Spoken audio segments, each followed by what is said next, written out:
Ethan, pwede ba huwag ka na lang muna magpakita? Bakit? Ano ba nagawa kong mali? Sabihin mo, hindi naman namang hula eh. Ethan, basta huwag ka na lang magpakita, pwede ba?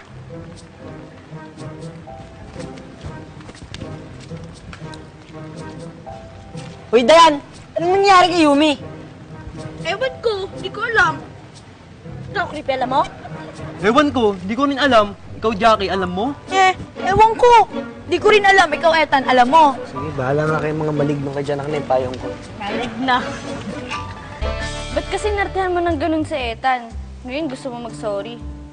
Kasi nga, akala ko itutuloy ni Mama yung pagbebento dun sa bahay. Kaya sinasanay ko yung sarili ko na hindi ko makita si Ethan. Para namang mangyayari yun. Bakit lilipat ka ba ng school pag nagkataon? Ethan, sorry dun sa...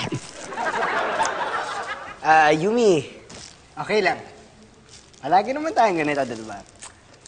Nagagalit ka na hindi ko alam kung anong kasalanan ko. Pero lang naman ako sa'yo, diba?